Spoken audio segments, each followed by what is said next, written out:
Hello दोस्तों, welcome to new video. उम्मीद करते हैं आप सभी बहुत ही अच्छे होंगे and welcome to my new channel the biker Sameer. यार आप लोगों ने इस चैनल को भी बहुत ही प्यार एंड सपोर्ट दिया, उसके लिए तो यार पहले तो थैंक यू सो मच। और आपने इस वीडियो को अगर यहाँ तक भी देखा तो उसके लिए भी थैंक यू सो मच कि आपने एटलीस्ट मेरे वीडियो में आया।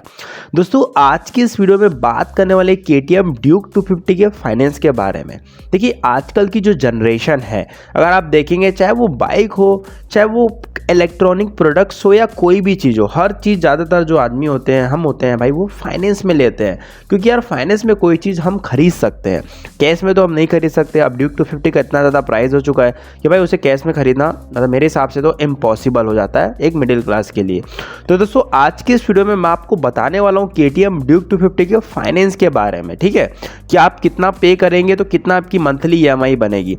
और ड्यूक 250 ही नहीं, अगर आप चाहते हैं कि और भी बाइक के बारे में अगर आप जाने तो इस वीडियो को आपको एक बेसिक समझ में आ जाएगा कि कैसे बाइक फाइनेंस होती है, क्या क्या चीज़ों की नीड होती है। तो आज की इस वीडियो में यही बात करने वाले हैं। चलिए दोस्तों इस वीडियो को शुरू करते हैं, बात करते हैं KTM ड्यूक 250 के फाइनेंस के बारे में। तो चलिए दोस्तों आज की इस वीडियो को शुरू करते हैं। सबसे पहले दोस्तों बात कर लेते हैं KTM ड्यूक 250 के प्राइस के बारे में। तो आपको पता है कि आजकल इंडियन मार्केट में भाई वो प्राइस हो चुका है स्पोर्ट्स बाइक्स का, वो इतना ज़्यादा हो चुका है कि किसी बाइक को लेने से पहले 10 बार सोचना पड़ता है। KTM ड्यूक 250 का अब जो प्राइस हो गया है वो हो गया अराउंड 2,74,000, 2,74,000 रुपये आपको पे करने पड़ेंगे KTM ड्यूक 250 के लिए। बताओ भाई साहब, इतना ज़्यादा प्राइस हो चुका है। आज हमने DP रखा है 84,000 रुपये, 84,000 रुपये हमने डाउन पेमेंट रखा हुआ है। तो अगर आप 2,74,000 से 84,000 रुपीज़ माइनस करोगे तो 1,90,000, 1,90,000 रुपये आपका टोटल फाइनेंस अमाउंट हो गया। पहले मैं आपको डॉक्यूमेंट्स के बारे में बता देता हूँ। अगर आपका खुद का घर है तो इलेक्ट्रिसिटी बिल लगेगा, इलेक्ट्रिसिटी बिल किसी के भी नाम से हो, मम्मी पापा चलेगा। उसके बाद दोस्तों आप लोगों को आधार कार्ड या फिर ड्राइविंग लाइसेंस लगेगा एड्रेस प्रूफ के लिए। 2 से 3 चेक की नीड पड़ती है। ECS कराने के लिए कभी कभी ATM की भी ज़रूरत पड़ जाती है। साथ में आपको 2 फोटोज़ की ज़रूरत पड़ेगी। एंड दोस्तों अगर आप ITR फाइल करते हो, इनकम टैक्स रिटर्न 4 से 5 लाख का, तो बहुत अच्छी बात है, बहुत जल्दी बाइक फाइनेंस होगी। अगर वो है तो और अच्छी बात है। और फिर आपको 6 महीने का आपका पासबुक का स्टेटमेंट लगेगा कि आप यहाँ से सैलरी कमाते हो और आपकी इतनी सैलरी आती है वो दिखाने के लिए। और अगर आपके पास सैलरी स्लिप है तो और भी बेनिफिट होगा आपको। बस इतनी चीज़ों की नीड पड़ती है। जैसे मैंने आपको बताया था DP रखा है 84,000 रुपये, 84,000 रुपीज़, ठीक है। अब 2,74,000 रुपये में 84,000 रुपीज़ माइनस कर दिए तो 1,90,000, 1,90,000 रुपए आपका टोटल फाइनेंस अमाउंट हो गया। अब दोस्तों आपको एक बात क्लियर करना चाहूंगा कि चाहे आप बैंक से फाइनेंस कराओ, चाहे वो प्राइवेट हो या गवर्नमेंट हो, चाहे आप किसी प्राइवेट कंपनी से फाइनेंस कराओ, जैसे बजाज जो है वो खुद फाइनेंस करता है KTM और बजाज की बाइक्स को, जिसे बजाज फाइनेंस बोलते हैं, उससे भी कराओ, तो देना पड़ेगा प्रोसेसिंग फीस। यहाँ पे प्रोसेसिंग फीस लगता ही लगता है। और आपको बता दूं ये चीज बाइक में नहीं है, चाहे आप कोई इलेक्ट्रिक प्रोडक्ट भी लोगे तो वहां भी प्रोसेसिंग फीस लगता है। तो दोस्तों मान लीजिए अगर आप फाइनेंस कराते हैं तो दोस्तों आपको बताना चाहूंगा यहाँ पे कम से कम 10,000 रुपये आपको देना पड़ेगा प्रोसेसिंग फीस। 10,000 रुपये प्लस कर दो तो टोटल अमाउंट हो गया 2 लाख रुपीज, 2 लाख रुपए आपका टोटल अमाउंट हो गया। अब दोस्तों यहाँ पे हमें पे करना पड़ता है इंटरेस्ट, जिसे सिंपल हिंदी भाषा में बोलते हैं ब्याज, जो कि कंपनी हमसे लेती है। और ऑब्वियसली बात है भाई, कंपनी को कोई ना कोई फायदा हो रहा है तभी तो हमें फाइनेंस करके दे रही है ना, फ्री में तो हमें फाइनेंस करके नहीं देगी।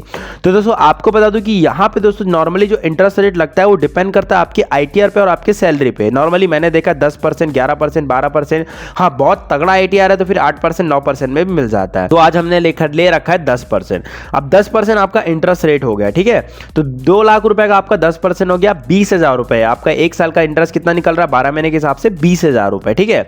अब दोस्तों मान लीजिए आप बाइक को 1 साल के लिए फाइनेंस कराते हो तो आपका जो टोटल अमाउंट है वो 2 लाख रुपए। 2 लाख रुपए में 1 साल का इंटरेस्ट प्लस कर दो, कितना 20,000 यानी कि 20,000 रुपए। तो आपका जो टोटल अमाउंट हो गया वो हो गया 2,20,000 रुपए। जी हाँ, 2,20,000 जो है हमें 1 साल में पे करना है EMI पे कन्वर्ट करके। अब 2,20,000 को आप 12 से डिवाइड कर दो, क्योंकि ऑब्वियसली बात है भाई 1 साल में 12 महीने होते हैं। तो आपकी जो मंथली EMI बनेगी वो बनेगी अराउंड 18,333 रुपीज़, 18,333 रुपये के आसपास की आपकी मंथली EMI बनेगी, जो कि आपको पे करनी है कब तक, 12 महीने। मान लीजिए आप बाइक को 2 साल के लिए फाइनेंस कराना चाहते हो, 2 साल के लिए सबसे परफेक्ट होता है, क्योंकि 2 साल में इंटरेस्ट भी नॉर्मल लगता है और आपका जो EMI का जो अमाउंट बनता है वो भी ठीक ठाक बनता है, ठीक है। तो यहाँ पे दोस्तों आपको 2 साल के लिए सबसे पहले 2 साल का इंटरेस्ट निकालना पड़ेगा।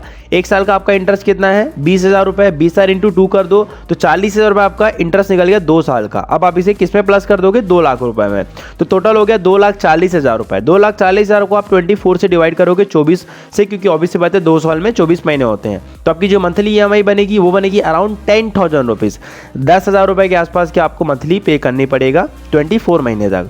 अब मान लीजिए दोस्तों अगर आप कराना चाहें 3 साल के लिए फाइनेंस, आप 3 साल के लिए फाइनेंस कराओगे तो सबसे पहले आपको बता दो इंटरेस्ट बहुत ज़्यादा लगता है, कोशिश करना 3 साल के लिए ना फाइनेंस कराओ, ठीक है। 20,000 रुपये आपका 1 साल का इंटरेस्ट है। अब आप इसे किससे डिवाइड करोगे?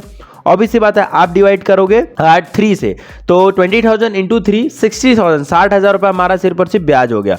अब आप उसमें 2 लाख रुपए में 60,000 रुपये प्लस कर दो तो 2,60,000, जी हाँ 2,60,000 रुपये आपका टोटल अमाउंट हो जाएगा, जो कि हमको पे करनी है कन्वर्ट करके 36 महीने में। तो आप 36 से डिवाइड कर दो, आपकी मंथली EMI की अराउंड 7,222 रुपये के आसपास आपको पे करना पड़ेगा। कब तक? 36 यानी कि 36 महीने। अब डिपेंड करता है आप कितने साल के लिए फाइनेंस करा सकते हो। बेस्ट ऑप्शन है 2 ईयर्स। सो उम्मीद करते हैं आपको ये छोटी सी इंटरेस्टिंग वीडियो अच्छी लगेगी। वीडियो अच्छी लगी भाई लाइक कर दो, चैनल पे पहली बार आया तो सब्सक्राइब कर लेना। मिलते हैं दोस्तों नेक्स्ट वीडियो में। लव यू ऑल, जय हिंद, वंदे मातरम।